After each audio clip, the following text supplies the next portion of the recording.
It's one of those ironies of chronic illness, isn't it? Your body's already working overtime, just trying to manage basic stability, and then the world tells you that the solution is to work even harder on your diet. Count every macro, cut out entire food groups, eat perfectly clean or else. It's the pressure cooker of wellness culture colliding with a very real, very complex physiological deficit. When you have adrenal insufficiency, or AI, you don't have the cortisol buffer that everyone else uses to handle stress. So if your nutrition plan is stressful, you're actually working against your own physiology. Exactly. And that is why I am really looking forward to this episode. We are looking at a recent article from the platform My Adrenal Life titled Nutrition with Adrenal Insufficiency: Supporting the Body Without Rigid Rules. It's a guide that explicitly pushes back against the fear-mongering we see so often in diet culture. Let's ground this for the listeners who might be new to the diagnosis or just trying to understand it better. What is the actual mechanism we are dealing with here? Why does a lack of cortisol make eating such a high-stakes game? So, cortisol is often called the stress hormone, which gives it a bad rap, but it's actually the life hormone. It regulates blood sugar, blood pressure, and energy metabolism. In a healthy person, if you skip lunch or have a super stressful morning, your cortisol spikes to liberate stored energy, glucose, into your bloodstream so you don't crash. Right. It's the backup generator. Precisely. But in adrenal insufficiency, whether that's primary, like Addison's disease, or secondary, where the pituitary isn't sending the signal, that generator is broken. If your blood sugar drops, your body doesn't have the automatic switch to pull you out of the dive. That's why the article emphasizes stability over perfection. You aren't eating to get ripped, you're eating to stay upright. And that distinction leads to one of the most critical points the article makes, which is about salt. I feel like this is where the wires get crossed constantly. We are told universally, salt is bad, lower your sodium. But for some people with AI, that advice is actually dangerous. It can be life-threatening. This is where we have to get technical about the types of AI. The article breaks this down really well. In primary adrenal insufficiency, or Addison's, the adrenal cortex is damaged. That means you aren't just missing cortisol, you're often missing aldosterone. Aldosterone. That's the salt keeper, right? Yes, aldosterone tells your kidneys to hold on to sodium. Without it, you just pee out your salt. And where salt goes, water follows. So you get dehydrated and your blood pressure plummets. The National Institute of Diabetes and Digestive and Kidney Diseases actually notes that people with Addison's may need increased salt intake, especially when it's hot or they're sweating. But, and this is a big but, that's not true for everyone with AI. Correct. If you have secondary or tertiary AI, or steroid-induced AI, your adrenal glands usually aren't damaged. They just aren't getting the signal to make cortisol. But the signal for aldosterone comes from a different system, the renin-angiotensin system. So typically, your aldosterone is fine. If you have secondary AI and you start chugging pickle juice because you saw an Addison's patient do it on TikTok, you might just give yourself high blood pressure. That is such a crucial nuance. It really highlights why one-size-fits-all advice is garbage for this community. Okay, so we've established the physiological stakes. Let's move to the psychological side, which the article spends a lot of time on. The mental load of this condition. It's immense. You're managing medication timing, doctor appointments, symptoms, and then you open Instagram and see an influencer saying, if you eat gluten, you're inflaming your gut and ruining your health. And if you're already feeling fragile, that message hits hard. It creates fear. And remember, fear is a stressor. If you are terrified that a sandwich is going to send you into a crisis, that anxiety uses up your cortisol coverage. The article advocates for what I'd call defensive eating rather than restrictive eating. It draws on general guidance from the CDC and USDA MyPlate, but reframes it through the lens of energy management. So what does defensive eating look like practically? The article mentions avoiding fear-based food messaging. It looks like prioritizing protein and consistency. Protein is the anchor. It stabilizes blood sugar and supports muscle maintenance, which can be a real issue if you're on long-term steroids like hydrocortisone or prednisone. But instead of saying you must eat organic grilled chicken, the article suggests simple wins: Greek yogurt, eggs, beans, even a protein shake. I loved the section on convenience foods. There's so much shame around using processed foods or frozen meals, but the article basically gives people permission to use them. It says the win is consistency, not complexity. That is my favorite line. Think about a bad symptom day. You have low cortisol, you're nauseous, maybe a little dizzy. Standing at a stove chopping vegetables for 45 minutes is impossible. If the choice is between a frozen meal with some added frozen veggies or not eating at all, eat the frozen meal. The energy crash from skipping the meal is far more dangerous to an AI body than the preservatives in a frozen dinner. Let's talk about weight, because this is a minefield for AI patients. You have people losing weight unintentionally because they're nauseous or undiagnosed, and then you have people gaining weight because of the steroids. It feels like you can't win.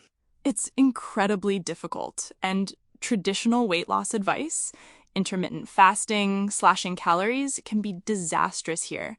Fasting puts the body into a state where it needs to mobilize glucose. If you don't have cortisol, fasting is basically inviting an adrenal crisis. So if someone with AI needs to manage their weight, how do they do it safely? The article suggests a much gentler approach: small calorie reductions, not drastic ones, and focusing on nutrient density. If you are gaining weight from steroids, it's often visceral fat or water retention, but you might actually be losing muscle mass at the same time. Sarcopenia. Right. So starving yourself just accelerates the muscle loss. You need to feed the muscle with protein while making small adjustments to the energy intake.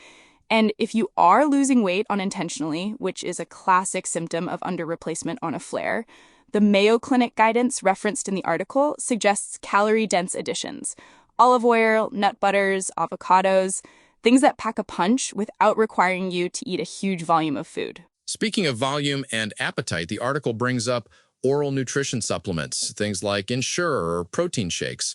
I feel like these are often stigmatized as hospital food or for old people, but they seem like a strategic tool here. They are a massive tool. The American Society for Parenteral and Enteral Nutrition describes these supplements as a bridge when food intake is insufficient. If you are having a low cortisol day, your appetite often vanishes. Nausea is very common. Chewing and swallowing solid food can feel exhausting. It's too much work. Exactly. A liquid meal replacement removes the friction. It gets calories and electrolytes into your system quickly to stabilize your blood sugar. The article notes that you should check the labels. WebMD points out that some are very high in sugar, but ultimately, using a shake isn't giving up. It's meeting your body where it is. I want to circle back to the idea of rigid rules. The article mentions that some people feel better eliminating certain triggers, maybe gluten or dairy, but warns against broad elimination diets. Why is that distinction important? Because restriction creates stress. If you convince yourself that one wrong bite will undo your stability, you are living in a state of hypervigilance. Plus, if you cut out too many food groups, you risk nutritional deficiencies. When you have a chronic illness, your margin for error is smaller. You need those nutrients. If you want to try an elimination diet, fine, but do it one variable at a time, ideally with a dietitian, rather than just adopting a clean eating dogma off the internet. It's really about agency, isn't it? The rigid rules take your agency away and give it to a protocol. This approach gives the agency back to the patient to say, what can I handle today? 100%. The article uses this phrase: you do not need to earn nourishment. I think that is so powerful. In our culture, we treat health as a meritocracy. If you eat well, you are good. If you eat convenience food, you are lazy. But when you have adrenal insufficiency, nourishment is a medical necessity, not a moral test. You are allowed to take the shortcuts. There's a section on flexible patterns that gives really concrete examples, like if mornings are hard, just do yogurt and fruit. If cooking is overwhelming, do a rotisserie chicken. It seems so simple, but why do we need permission to do the simple thing? Because we've internalized the idea that health requires suffering. We think if it's not hard, it doesn't count. But for someone with SAI or PAI, the hard part is just existing with a broken endocrine system. The food should be the easy part. The article is trying to lower the barrier to entry for self-care. I'm thinking about the listeners who might be caregivers, parents of kids with AI, or partners. How does this philosophy shift things for them? Oh, it relieves so much pressure. Imagine being a parent trying to force a nauseous child to eat a perfect vegetable-heavy meal because you're scared of their health failing. That turns the dinner table into a battleground. This approach says it's okay to give them the protein shake. It's okay to make breakfast for dinner. It prioritizes the relationship and the calorie intake over the nutritional idealism. Let's zoom out a bit to the medical context. The article ends with a disclaimer that this isn't medical advice and encourages seeing a registered dietitian. But finding a dietitian who understands AI isn't always easy. No, it's not. Many dietitians are trained in diabetes or heart disease, where the goals are often weight loss and sodium reduction, the exact opposite of what some AI patients need. If you are looking for a professional, you need to ask, do you understand steroid dependency? Do you understand sodium wasting? You have to advocate for yourself, or you might get standard advice that makes you feel worse. That's a great point. You almost have to interview your provider. You absolutely do. And use resources like the NIDDK or support groups to arm yourself with knowledge before you go in. That way, if a professional tells you to go on a low-sodium diet and you have Addison's, you have the confidence to say, actually, that might not be right for me. We've covered the salt issue, the weight fluctuations, the mental load, and the practical strategies. Is there anything we missed regarding the why behind the blood sugar issues? I feel like we touched on it, but the hypoglycemia aspect is huge for AI. It is, and it's worth reiterating. Cortisol facilitates gluconeogenesis, the creation of glucose in the liver. Without it, your liver doesn't release sugar into the blood efficiently during gaps between meals. That's why the article emphasizes regular eating intervals. It's not just about boosting metabolism. It's about preventing a hypoglycemic crash that can mimic or trigger an adrenal crisis. The recommendation to include fiber and fat with carbohydrates is key here too. Because it slows down absorption? Exactly. If you just eat straight candy to fix a low, you get a spike and then a crash. If you eat an apple with peanut butter, the fat and fiber in the peanut butter moderate that sugar release, giving you a steady drip of energy rather than a roller coaster. For an AI body, steady is safe. Steady is safe. That really seems to be the thesis here. It's not about being optimal. It's about being steady. And recognizing that your body is different. You know, we talk about bio-individuality a lot in nutrition, usually as a buzzword, but with adrenal insufficiency, it's a hard medical reality. Your physiology reacts to fasting, to stress, and to salt differently than your neighbors. Honoring that isn't being difficult or picky, it's survival. It's interesting looking at the sources the article cites. CDC, MyPlate, Mayo Clinic.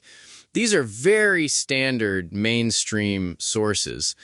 The magic isn't in some new secret study. It's in the application of standard principles to a specific context. That's the beauty of it. You don't need a fringe diet. You need the basics applied with flexibility. It demystifies the whole thing. You don't need to buy expensive supplements or follow a guru. You just need to understand your own sodium needs, prioritize protein, and eat regularly. I want to end on the emotional note the article strikes in the conclusion. Flexibility is not failure. It is wisdom. That's a heavy hitter. It reframes the entire struggle. If you are relying on convenience foods because you are saving your energy for your kids or your job, that is not a failure of diet. That is a wise allocation of limited resources. You are being smart with your energy budget. We need to stop judging sick bodies by healthy standards.